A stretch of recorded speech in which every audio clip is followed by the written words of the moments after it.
사랑하는 성교회 성도 여러분, 오늘은 4월 29일 목요일 아침입니다. 이 아침에 주시는 하나님의 말씀이 우리 삶에 큰 은혜가 되기를 소망하며 함께 기도하고 하나님 말씀을 보겠습니다.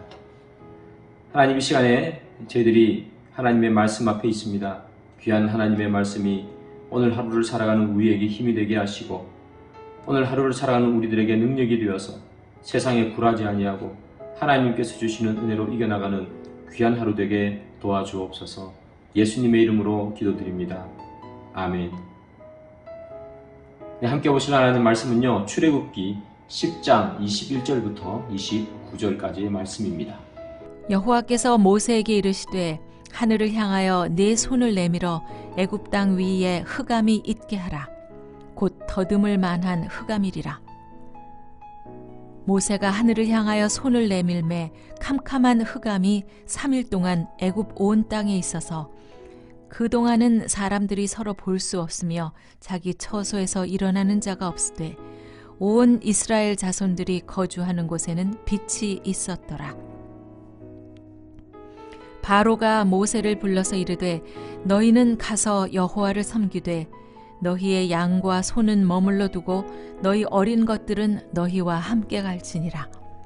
모세가 이르되 왕이라도 우리 하나님 여호와께 드릴 제사와 번제물을 우리에게 주어야 하겠고 우리의 가축도 우리와 함께 가고 한 마리도 남길 수 없으니 이는 우리가 그 중에서 가져다가 우리 하나님 여호와를 섬길 것임이며 또 우리가 거기에 이르기까지는 어떤 것으로 여호와를 섬길는지 알지 못함이니이다 하나 여호와께서 바로의 마음을 완악하게 하셨으므로 그들 보내기를 기뻐하지 아니하고 바로가 모세에게 이르되 너는 나를 떠나가고 스스로 삼가 다시 내 얼굴을 보지 말라.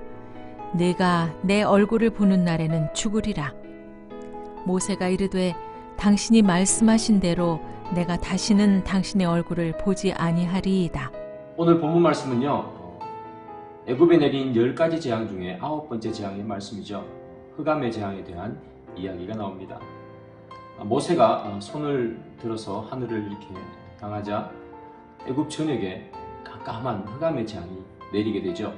이 흑암 재앙은요, 3일 동안 계속 이어지게 됩니다.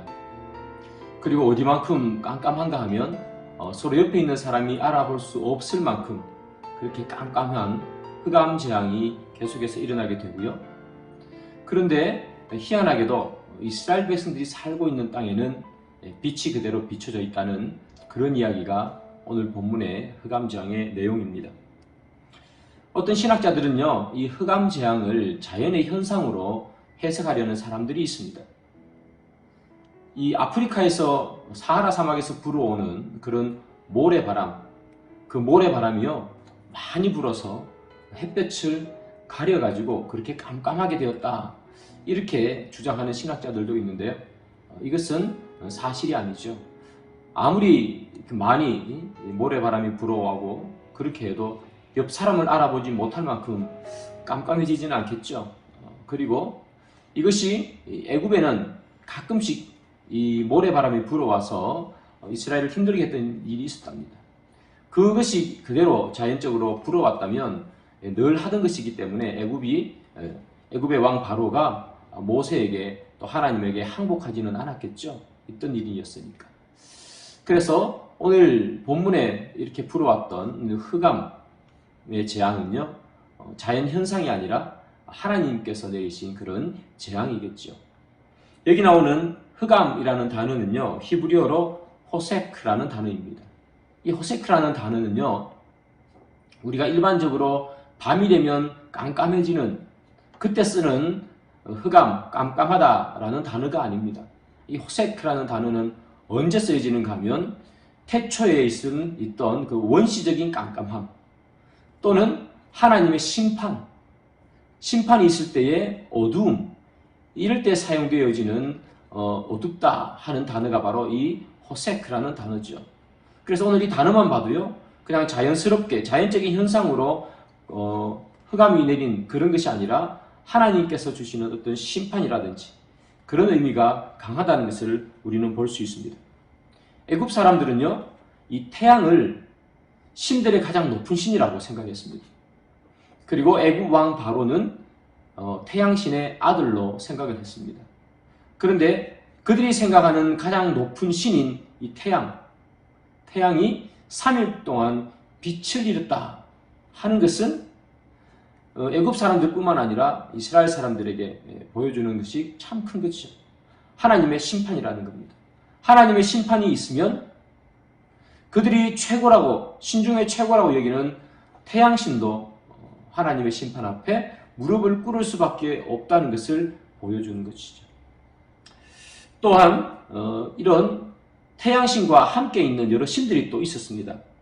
레 또는 아톤, 아툼, 호루스, 이런 신들은요 태양신과 함께 활동하던 신들인데요, 이런 신들조차도 그 3일 동안의 어둠 속에서 아무 역할을 할 수 없었고, 태양신의 아들이라고 얘기하는 바로는 흑암의 재앙이 내리자 모세를 불러서 항복하는 것을 보면서 하나님께서는 이 땅의 유일한 신이라는 것을 보여주는 거고요.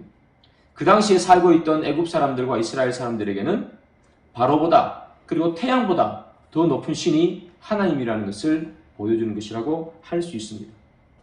애굽에는요 3일 동안 깜깜한 흑암이 있었습니다. 사람이 옆에 있는 사람을 알아볼 수 없을 만큼 깜깜한 그런 흑암이 계속되었죠. 이 깜깜하다, 검다 하는 것은 무엇과 연결되는가 하면 죽음과 연결되죠. 어두움과 죽음은 너무나 자연스럽게 연결됩니다. 그래서 어두움 재앙, 이 재앙이 이제 끝이 나면 곧 죽음이 올 것이다 하는 것을 자연스럽게 보여주고 있는데요, 이 어두운 재앙 가운데서도 어둡지 않는 곳이 있습니다. 그것이 어딘가 하면 바로 이스라엘 백성들이 살고 있던 땅이었죠. 그 땅에는 어둠이 아니라 빛이 있었습니다. 여러분 얼마나 대조가 됩니까? 태양신을 섬기는 그곳에는 어둠만이 있고, 하나님을 섬기는 곳에는 빛만이 있는 것. 이것을 통해서 우리가 너무나 명확히 알 수 있는 것은 하나님만이 세상의 빛이라는 사실을 알 수 있는 것이죠. 예수님께서 실로암 목가를 지나가시다가 앞을 보지 못하는 소경을 발견하게 되죠. 그 소경은요 한낮임에도 불구하고 앞을 보지 못했습니다. 예수님께서 그 소경의 눈을 낮게 해주시죠. 그러면서 예수님은 자신을 어떻게 소개하는가 하면 나는 세상의 빛이라 이렇게 소개를 하셨습니다. 세상의 빛을 만난 사람은 아무리 어두운 가운데 헤매어도 밝은 빛을 볼 수 있다 하는 것을 실로암 목가에 있는 그 소경이 우리에게 보여주죠. 이처럼 이 세상에도 어둡고 힘들고 어려운 상황 가운데 처해 있는 사람, 내 상황이 정말 터널 속같이 깜깜한 그런 상황에 속해 있다 할지라도 우리가 예수님만 만나면 밝은 빛으로 올 수 있다는 것을 우리는 알 수 있습니다. 사랑하는 여러분, 세상 사람들은, 하나님을 믿지 못하는 사람들은 그들이 빛 가운데서 산다고 생각합니다. 그들은 가진 것이 많고요, 그들은 할 수 있는 것이 많고요, 그들은 자기가 하고 싶은 대로 마음껏 하고 살아가고 있습니다. 그래서 그들은 그것을 자유라고 생각하고 그들은 빛 가운데 살고 있다고 생각합니다. 하지만 그렇지 않습니다. 풍부 가운데 마음껏 누리면서 살고 있는 것 가운데 살고 있다고 해서 그것이 빛 가운데 사는 삶은 아니겠지요. 진짜 빛은 어디에서 오는가 하면 예수님으로부터 오는 것입니다. 애굽에 있는 많은 사람들, 이스라엘 백성들을 종으로 부리면서 얼마나 편안히 살고 있었겠습니까?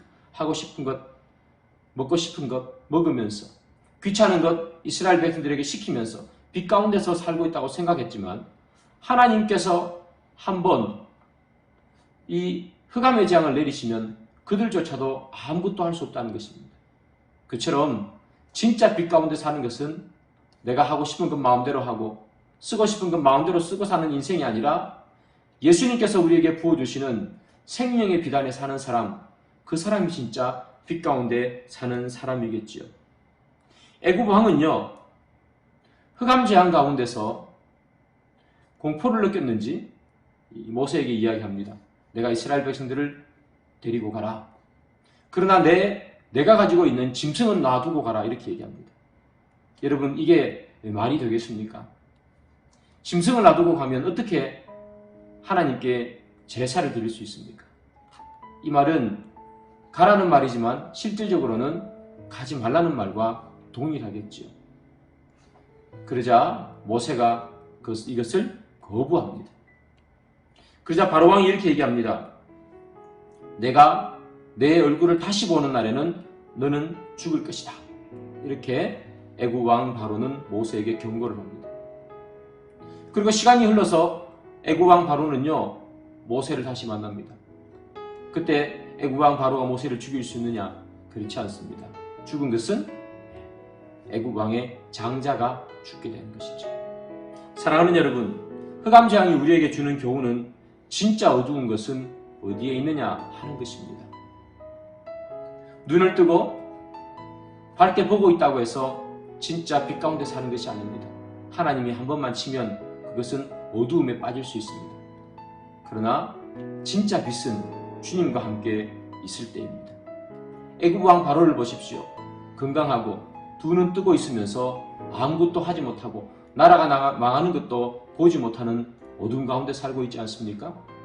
그러나 이스라엘 백성들은 비록 종으로 살아도 하나님과 함께 있기에 그곳에는 빛이 있었다는 사실을 꼭 기억하시고 우리 삶에서 어둠이 아니라 하나님이 계신 그 빛 가운데로 그렇게 살아갈 수 있는 우리가 되기를 주님의 이름으로 축복합니다. 기도하겠습니다. 주님, 이 시간에 과연 진정한 빛과 어두움이 어디에 있는지 저희들을 돌아봅니다. 주님이 있는 곳이 빛인 줄 믿습니다. 빛 가운데 살아가는 인생 되도록 주님 인도하여 주옵소서. 예수님의 이름으로 기도드립니다. 아멘. 계속해서 하나님 말씀 보시고요. 또 더 깊은 기도의 시간 가지시기를 소망합니다.